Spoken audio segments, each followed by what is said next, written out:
წავიდეთ საქართველოდან. მოვიკრიბოთ ძალა და უცხო ძალის გამოყენებით საბჭოთა კავშირთან შეიარაღებული ბრძოლის გზით დაუბრუნოთ ჩვენს სამშობლოს თავისუფლება. რა თქმა უნდა, ეს ბავშვურ ფანტაზიებსა და ნატურას გავდა, იმიტომ რომ 18-19 წლის ბიჭებს განა რა უნდა გაეკეთებინათ, ხო? ეს უფრო ბავშვური აღტაცება იყო, შეიძლება, მაგრამ იყო. ჯეროდათ რომ მიაღწევდნენ უცხოეთში დიდ წარმატებას, შეიძლება გამختარიყვნენ გენერლები, შეიძლება გამختარიყვნენ დიდი ბიზნესმენები, როგორც ისინი ოცნებობდნენ. საერთაშორისო საზოგადოებაში ატმოსფერო შეეცვალათ და ისე ეხსნათ საქართველო. იცით რა, ვიღაცა შეიძლება გაეცინოს ამაზე, მაგრამ მეორეს მხრივ აი ეს სულისკვეთება, ეს ბავშვური სულისკვეთება. მართლა წრფელია და ყველა დიდი იდეა, ყველა დიდი საქმე. აი ესეთი გიჟური, თავზე ხელაღებული რწმენიდან იწყება. თუ ერთში არ არიან ბავშვები, ვისაც ესეთი რწმენა აქვს, რომ ყველაფერს შეძლება, მიღწევა შეუძლიათ დედამიწა გადაატრიალონ. ისინი ის ვერც ის ერი და ვერც ის საზოგადოება ვერასოდეს ვერაფერს ვერ მიაღწევს. წარმატებულნი ყოველთვის ის არიან, ვისაც ესეთი გიჟური სულისკვეთების ჭაბუკები და ქალწულები ყავს. ეგეთები იყვნენ ესენიც. განსაკუთრებით შოთა გედევანიშვილი. შოთა გედევანიშვილი, რომელიც იყო პირდაპირ შთამომავალი იმ შიოშ გედევანიშვილის ერეკლეს დროინდელი საკათოლიკოსო ჯარის სარდლის, რომელმაც ერთადერთი უარი თქვა ეცნო გეორგიევსკის ტრაქტატი. და უარი თქვა, რომ გეორგიევსკის ტრაქტატს რომ დაემატა ქართლ-კახეთის თავადაზნაურთა ნუსხა, იქ გედევანიშვილები შეეყვანა. არც თავათა და არც აზნაურთა შორის იმ ნუსხაში გედევანიშვილები, თავად გედევანიშვილთა გვარი არა შეტანილი. თავის მხრივ ეს გედევანიშვილები, რომლებიც საკათოლიკოსო ჯარის სარდლები იყვნენ, მოდიოდნენ გედევან ელიოზიშვილისგან. ელიოზიშვილები ელიოზიძესგან. ელიოზიძეები მე-16 საუკუნეში ერთი შტო იყო მე-15-მე-16-ში სვეტიცხოვლის ჯარის სარდლები, ხოლო მეორე შტო ცხეთის მთავარი რაბინები. და იცით რატომ ვერ დაიგო გვარი? იმიტომ რომ ყველანი ისინი მოდიოდნენ სიდონიას ძმა ელიოზისგან, რომელმაც კვართი ჩამოაბრძანა საქართველოში. ელია წინასწარმეტყველის ნათესაო ებრაელთა ოჯახიდან 26 საუკუნე რო ცხოვრობდნენ მცხეთაში. კვართი ჩამოიტანეს. შემდგომში წმინდა ნინოს გვერდი დაუდგნენ და უდიდესი როლი ითამაშეს საქართველოს საბოლოოდ გაქრისტიანებაში. იქცნენ სვეტიცხოვლის მცველებად, კვართის მცველებად. ასეულობით წელი იყვნენ კვართის მცველები. სახლობდნენ სვეტიცხოვლის კედელთან. შოთა გედევანიშვილის სახლი დღესაც სვეტიცხოვლიდან 50 მეტრშია დარჩენილი. იცავდნენ სვეტიცხოველს. უარს ამბობდნენ ყველაფერზე, მათ შორის თავიანთ საგვარეულ წოდებაზე კი შეეძლოთ უარი ეთქვათ და არ შეატანინეს, როგორც თქვი და ერეკლეს თავი თავადაზნაურთა ნუსხაში, იმიტომ რომ ტრაქტატს არ გაეკარდნენ. პირველი ამბოხი სწორედ რუსული ოკუპაციის და ძალმომრევების წინააღმდეგ 1793 წელს განახორციელა შიოშ გედევანიშვილმა, რომლის პირდაპირ შთამომავალიც იყო შოთა გედევანიშვილი. არ არის არაფერი უცნაური, რომ ეს კაცი ესე ფიქრობდა. დედამიწა გადატრიალებული იყო, გადაეტრიალებინა, ოღონდ საქართველო და სვეტიცხოველი თავისუფალი ყოფილიყო. დაიყოლია საძმო. ეს შოთა გედევანიშვილი და ბაბუაჩემი როგორი მეგობრები იყვნენ, იცით რომ ესე იგი გარდა იმისა, რომ ძმაკაცობდნენ, აბსოლუტურად ერთი ტანისანი ერთი მოძრაობის, ხა მოგეხსენებათ, მაშინ მოძრაობაში იყო ეგრეთ წოდებული აზიაცკები. ეს აზიაცკი უნდა შეიკეროს ადამიანის ფეხზე. აუცილებლად ერთი კაცისა მეორისაზე არ მიდის. როდესაც აზიაცკი რომელიმე მათაგანს დაუძველდებოდა, თქვა და ერთი მიდიოდა შესაკერად. თუ მეორესაც სურდა, მეორე არ მიდიოდა მკერავდა. თქვა ბაბუაჩემი აიღებდა ზომას და ორ წყვილს მკერავდა, მკერავი ან შოთა აიღებდა ზომას და ორ წყვილს კერავდა, იმიტომ რომ შოთაზე მორგებული უეჭველი ბაბუაჩემზე მიდიოდა და ასე შემდეგ. იგივე ეხებოდა ქუდებს, ზემოთა ტანსაცმელს და შარვალს, რა თქმა უნდა შარვალს. და როგორც წესი, ერთი ფორმის, ერთი ფერის, ერთი მატერიის ჰქონდათ ყველაფერი. განუყრელი ძმათნაფიცები იყვნენ. ერთადერთი ამ საძმაკაცოში, აი ამ კიდევ უფრო ვიწრო ჯგუფში, ანუ მოდი ვთქვათ ესე, აქტიურ მებრძოლ, იარაღით მებრძოლ ილისტებში, ვინც თავს იკავებდა უცხოეთში გადახვეწაზე, იყო ბაბუაჩემი. შოთა გედევანიშვილს აუღია ბილეთები, იგი თავისთვის, ალექსანდრე ცომაიასთვის, ორი ძმა ჩხეიძისთვის, გამცემისა და ბაბუაჩემისთვის, სულ 6 ბილეთი ბათუმის მატარებელზე. აფე ჩვეულებრივი დღე იყო ერთი, აიჩემა რომ მოდი მცხეთაში ვიკეიფოთო, იმ თავის სახლში, რომელიც სვეტიცხოვლის გვერდზე მდებარეობს, იქ მოილხინეს, იკეიფეს. ბაბუა მაინც უარს ამბობდა უცხოეთში წასვლაზე და ბაბუამ არ იცოდა რომ ეს ბილეთი უკვე აღებული იყო. შოთა დარწმუნებული იყო რომ ბაბუა ძმაკაცებს მარტოს არ გაუშვებდა. რო გათენდა, ბაბუამ ნახა რომ ყველანი წასულები არიან, მარტოა შოთა სახლში დარჩენილი. სასტუმალთან უდევს საღამოს მატარებელზე ბილეთი ბათუმისკენ. ქუდი, შოთას ქუდი და შოთას შარვალი. ხოლო მისი ახალთახალი შარვალი წაღებულია და არის წერილი. წერილში შოთა წერს. როზინკლო ჩვენ მაინც წავედით ბათუმში. გელოდებით 2 დღე აქა და აქ. გიტოვებ ბილეთს. თუ ჩამოხვალ, შენ შარვალს იქ მოგცემ. თუ არა შენი შარვალი უფრო ახალია და ამით იწავალ მე. და როდესაც დაბრუნდები საქართველოში, ზეაწეული ქართული დროშით, მაშინ დაგიბრუნებ მე შენ შარვალს. 2 დღე მაინც გელოდები ბათუმში. ბაბუამ ჩაიცვა შოთა შარვალი, დაიხურა მისი ქუდი, ჩაიდო წერილი და თბილისში გამოტრიალდა. როცა ბაბუაჩემს ქუჩაში ვერაზე ხვდება ერთი ახალგაზრდა კაცი, რომელიც ესე არ ჩანდა როგორც ილიისტი მანამდე, ყოველ შემთხვევაში ამათ კლასში არ ყოფილა. და მოწიწებით ეუბნება რომ უკაცრავად. თუ შეიძლება თქვენ რომ ქუდი გახურავთ, აი იმ ქუდის სარჩული ამოატრიალ და წაიკითხოთ, რაღაც უნდა ეწეროს. უცნაური და გამოუგნებელი იყო. შოთა გედევანიშვილის ქუდზე ეუბნება, რომელსაც ბაბუაჩემი არ იშორებდა. და მართლაც მოიხადა ქუდის სარჩული ამოატრიალ და იქ ეწერა. ჩემს ძმას კოკოშას საშასაგან. ეს ქუდი ყოფილა საშა ცომაიას დატოვებული. და თურმე ეს არის კოკოშა ლომაია საშას ძმაკაცი, რომელსაც უთხრავდა რომ თუ მე აღარ ვიქნები საქართველოში მოხდება ეს. შენ უნდა დაგიტოვო ჩემი ქუდი. რა ქუდი ახლა რომ წარმოიდგინოთ. შეიძლება ვიღაცას ესე გონოს ან ცილინდრი არა რაღაცა ფილმებში. არა. ეს იყო ეგრეთ წოდებული ჟოკეის ქუდი. ჩვენ ახლა ბეისბოლის ქუდს რო ვეძახით. ზუსტად ანალოგი ფაქტობრივად. ესეთი ქუდები დადიოდნენ 100 წლის წინ თბილისში ძველი ბიჭები. მოიხადა ბაბუაჩემა და დაახურა კოკოშა ლომაიას ეს ქუდი. ხუთნი შოთა გედევანიშვილი, ალექსანდრე საშა ცომაია, 2 ტყუპის ძმა ჩხეიძე და აი ეს გამცემი საზღვრის გადამკვეთმა. ესეთი ხალხი იყო, რომლებსაც საზღვარს აკვეთინებდა ხალხს და ამაში ფულს იღებდა. წაიყვანა მთიანი აჭარისკენ, რომ გადასულიყვნენ. მაგრამ აღმოჩნდა, რომ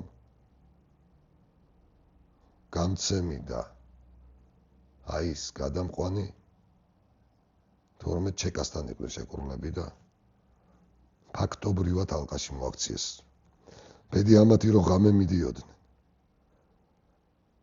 შოთა გედევანიშვილმა ერთადერთი სწორი რამ ქნა. იარაღი ამოიღო, გადამყვანი ადგილზე დახვრიტა,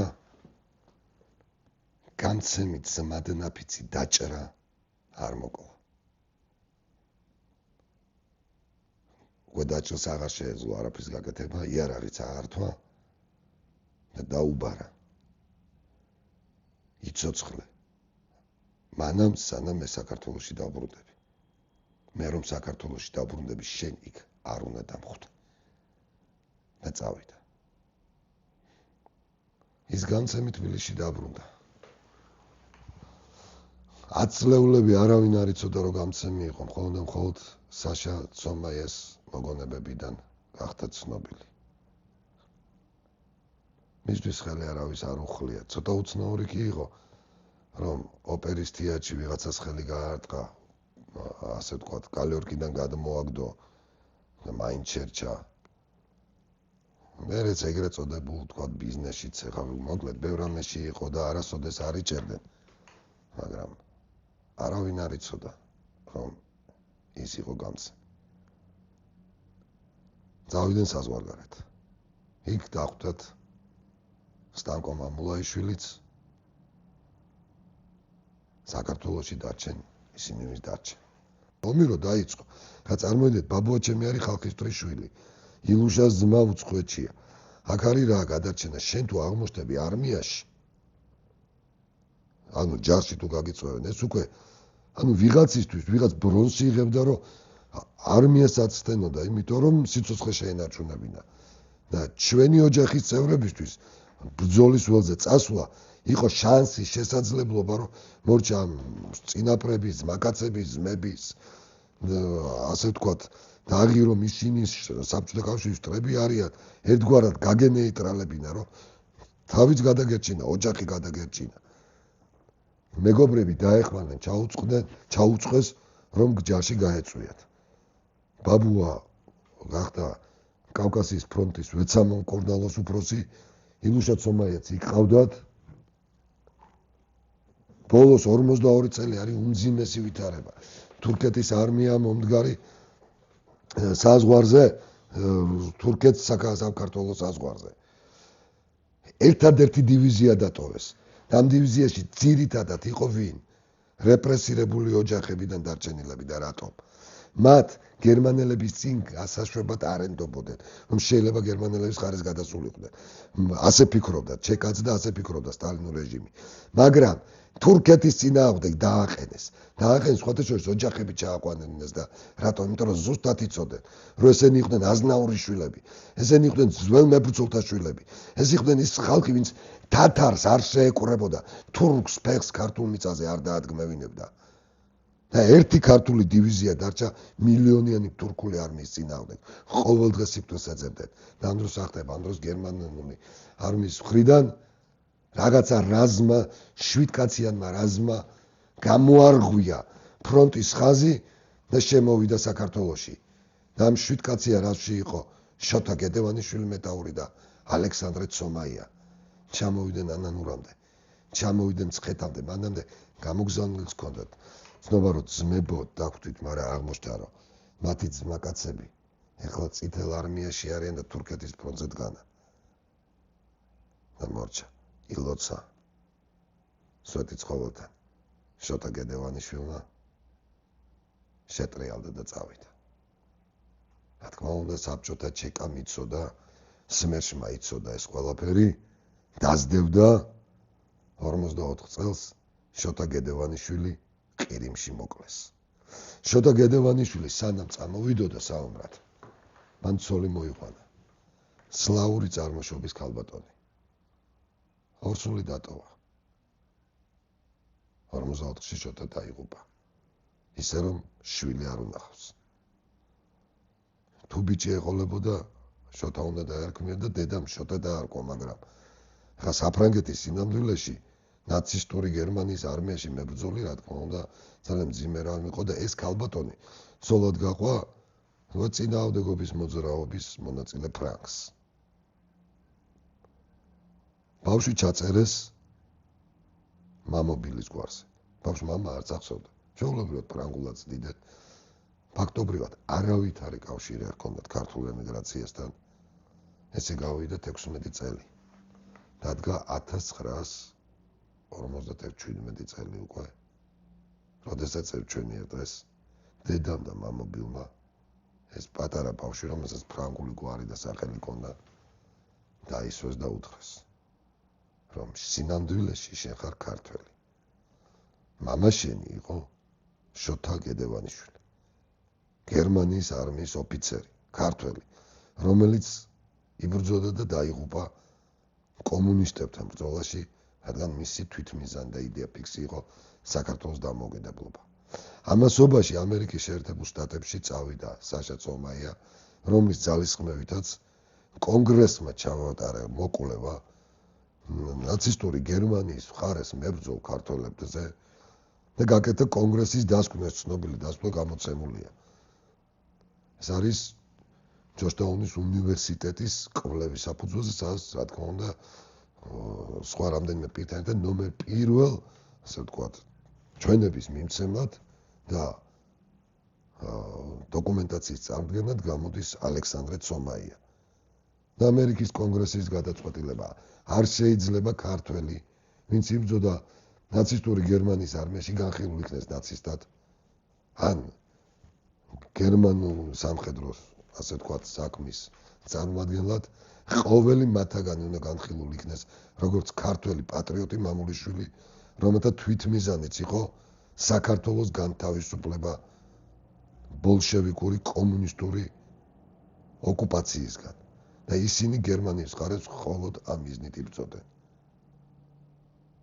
უკვე 50-იან წლებში ამერიკაში ეს ტენდენცია იყო და სხვათა შორის ამან გაუხსნა გზა ამერიკის უმაღლეს სამხედრო თანამდებობის მიღწევისათვის ჯონ მალხაშალიკაშვილს, რომელიც მამაც სხვათა შორის ამ ქართველებთან ერთად იბრძოდა გერმანიის მხარეს. და ეს ჯონ მალხაშალიკაშვილი შემდგომში გახდა ამერიკის შეერთებულ შტატების გაერთიანებული შტაბების კომიტეტის თავმჯდომარე. საშა ცომაია დაიღუპა ნიუ-იორკში საეჭვო გარემოში. ავარიაში თითქოს შეიძლება ის მოკლა სპეცსამსახურმა საბჭოთამ არაფრით არ არის გამორიცხული. მის მან შვილს სიმონი დაარქვა. და უბრუნდებით საქართველოს გადის, რომ მოკლედ აი სწორედ ამ პერიოდში, 50-იან წლებია, შოთა გედევანიშვილის ვაჟი გაიგებს, რომ მისი ნამდვილი სახელი და გვარი არის შოთა გედევანიშვილი. და ის აიღებს უნახავი მამის სახელს, უნაცხოვი მამის გვარს. წელიწადი არ გადიოდა, რომ არ ჩამოსულიყო თურქეთის მხრიდან საქართველოს საზღვარზე, ისტორიულ ქართულ მიწაზე, სარბთან. იდგა უყურებდა ქართულ მიწას, როგორც თვითონ ყვებოდა და ტიროდა. მან არ იცოდა ქართული. ის გაზარდა სლავმა დედამ და ფრანგმა მამობილმა. ის გახდა საფრანგეთის პრეზიდენტის მრჩეველი. ეს ის პერიოდია, როდესაც საქართველოს მოიპოვა დამოუკიდებლობა. და საუბარია ლარის დაბეჭდვაზე, ჩვენი ფული გვინდა, ვალუტა გვინდა. მაშინ უკვე ძალიან ცნობილი პიროვნება, მთავრობის წევრია, დიდი ჯანო ბაგრატიონის ვაჟი, ჯანო ბაგრატიონი, ელდა შენგელაია, ჯანო ბაგრატიონის ხვები, ფიქრობენ, რომ სადმე ეხება. ეს ისეთი სიტუაცია იმ დროს, როდესაც თქვა, ქართული ფულის დაბეჭდვა ძალიან მნიშვნელოვანია, ხა ეს კუპონი სანამდე უნდა იყოს, ხო? საუბარია ლარის დაბეჭდვაზე, მაგრამ ეს ძალიან დიდი ფუფუნება, ესე იოლი არაა, რომ მოახერხო, განახორციელო და მაშინ დააფიქსირებენ, რომ შოთა გედევანიშვილია საფრანგეთში ძალიან გავლენიანი პიროვნება. აი ეს ფრანგი მამობილის გაზრდილი. იმ შოთა გედევანიშვილის ვაჟი. ხა ჯანო ბაგრატიონმა მამამისისგან ხომ იცოდა მშვენივრად, ვისი შვილი იყო, როგორ შეიძლება ეს ხო ვერ დაემთხოვდა სახელ და გვარი. გაეცნო, ნახა. გაახსენა არ ნახული მამის ბავშვობის საძმო და ის ლარი, რომელიც თითოეულ ჩვენთაგან გვაქვს, საფრანგეთის ხაზინას, სწორედ შოთა გედევანიშვილმა დააბეჭდიდა. გადის დრო და შოთა გედევანიშვილი ბრუნდება საქართველოში. მირეკავენ. და აღმოჩნდა, რომ უნდა ჩემი ნახო. მან გამოიკულა ვინ იყო მამამისის საძმო. საძმაკაცო, სამეგობრო. ჩვენ შევხვდით. წავედით. მე შარვალს ამბავის გავახსენე. შარვალი ვერა, მაგრამ ლარი დავაბრუნეო. ერთად ვიქეიფეთ. სხვა შორის პარადოქსი ის ჩემზე დიდი იყო, რა თქმა უნდა, ფაქტობრივად მამან ჩემის დაო. მაგრამ ერთი და იგივე სახელების, მე სიმონ მასხარაშვილი, ის შოთა გედევანიშვილი. ჩავედით ცხედაში, იმ სახლში. და პარადოქსი. მე გარკვეული დაავადება მჭირს თვალზე. ეს არის დეგენერაციო პიგმენტოზა რეტინაე. ის ფორმა დაახლოებით მე რომ აქვს 60 მილიონში ერთ კაცს აქვს და სხვადასხვა ფორმები ერთად რო ავიღოთ 20-30,000 ადამიანში ერთი შემთხვევა გვხდება. და აღმოჩნდა, რომ შოთა გედევანიშვილს ზუსტად იგივე დაავადება ჭირს, რაც მე. გამოუგნებელი იყო ორივესთვისაც. ვიქეიფეთ, უყურეთ. და ყველა საინტერესო რა იყო, იცით, მე ფრანგული არ ვიცი. მან ქართული არ იცის. ორივე ვიცოდით რუსული. ის სლავმა დედამ გაზარდა. მე რუსულენოვან გარემოში გავიზარდი. მაგრამ თარჯიმნით საუბრობდით, ან ლაპარაკობდით მე ქართულად და ის ფრანგულად. იმიტომ რომ სიმონ მასხარაშვილი და შოთა გედევანიშვილი ერთმანეთთან რუსულად ვერ ილაპარაკებდა. ვერ ილაპარაკებდა იმ ენაზე, რომლის აღმოფხვრა და აღმოშანთვა ჩვენი მიწიდან ბაბუაჩემის და მამამისის თვითმიზანი იყო.